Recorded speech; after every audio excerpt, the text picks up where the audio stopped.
সাধারণ মানুষ থেকে শুরু করে যারা রাজনীতির লোকজন তারাও এই নিয়ে প্রশ্ন তুলছেন। এই নিয়ে কি বলছেন বিকাশ রঞ্জন ভট্টাচার্য, অগ্নিমিত্রা পল এবং সজল ঘোষ, শুনুন। বেশ কয়েকদিন ধরে ধারাবাহিকভাবে গত 3 মাস ধরে কেন্দ্রীয় এবং যোগী সরকারের পয়সা খরচা করে ব্যাপক বিজ্ঞাপন করেছে। কুম্ভ কুম্ভ করে যেন কুম্ভ হয়ে গেলে মানুষ মুক্ত হয়ে যাবেন, মানুষকে প্ররোচিত করেছেন, উত্তেজিত করেছেন ধর্মের সুরসুরি দিয়ে, কিন্তু সেই মানুষের নিরাপত্তার জন্য কোনো ব্যবস্থা করেননি। কুম্ভে এতজন মানুষ মারা গিয়েছেন, এর জন্য কেন যোগী মোদির বিরুদ্ধে ক্রিমিনাল নেগলিজেন্সের মামলা করা হবে না? কেন সুমোটো সুপ্রিম কোর্ট করবেন না? 1, 2 রেলমন্ত্রী দিল্লিতে তিনি বসে আছেন ঠান্ডা ঘরে, রেল পরিষেবার জন্য যা প্রাথমিক দায়িত্ব তিনি তো ব্যর্থ হচ্ছেন। প্রতিদিনই প্রায় রেলে অ্যাক্সিডেন্ট হচ্ছে, আর এখন বলছেন এত যাত্রী আসবে টের পাইনি। দিল্লির বুকে এতজন মানুষ মরে গেলেন, এখন ওরা বলছেন আমি জানতাম না। নির্লজ্জ, পদত্যাগ করা উচিত ছিল, যে আমি নৈতিক দায় নিয়ে পদত্যাগ করলাম। শুধু খালি ধম্ম করবে আর মানুষের সর্বনাশ করবে। অবশ্যই রেলওয়ে পুলিশ ফোর্সের অনেক বেশি সচেতন হওয়া উচিত ছিল।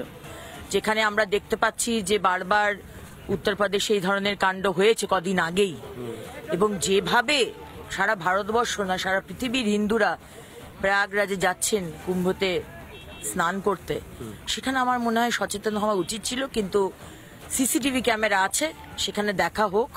আমার দৃঢ় বিশ্বাস যেখানে মোদী সরকার আছে সেখানে যে যদি কোনো ষড়যন্ত্র থাকে কেউ পার পাবে না, নিশ্চিন্ত থাকুন, কেউ পার পাবে না। দুর্ভাগ্যজনক, নিশ্চয়ই রেলের কোথাও না কোথাও ব্যর্থতা আছে, কিন্তু আমি যদি গাড়ির সামনে গিয়ে সিগন্যাল না থাকা সত্ত্বেও, বৈধ না থাকা সত্ত্বেও, অনুমতি না থাকা সত্ত্বেও আমি যদি রেল লাইনের মাঝখানে দাঁড়িয়ে পড়ি, তখন দুর্ঘটনা ঘটতেও পারে।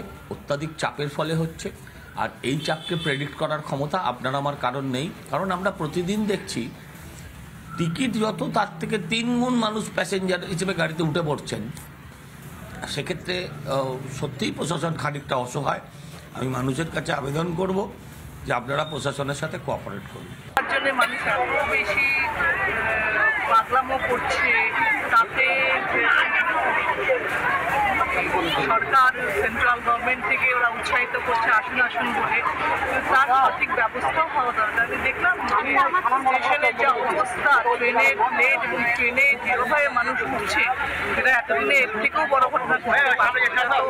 যেটা ঘটেছে সেটা মানে আমি রিলিজ স্টেশন দেখেছি, এর থেকে বেশি ঘটনা ঘটার কথা ছিল। মানে যেভাবে মানুষ ট্রেনে উঠছে আর যেভাবে মানুষ বিশৃঙ্খলতার মধ্যে পড়ে যাচ্ছে। নানা ধরনের কন্টেন্ট দেখার জন্য লাইক করুন, শেয়ার করুন আমাদের ফেসবুক পেজ, সাবস্ক্রাইব করুন আমাদের ইউটিউব চ্যানেল। পাশাপাশি অন্যান্য ব্রেকিং নিউজের জন্য অবশ্যই চোখ রাখুন রিপাবলিক বাংলায়।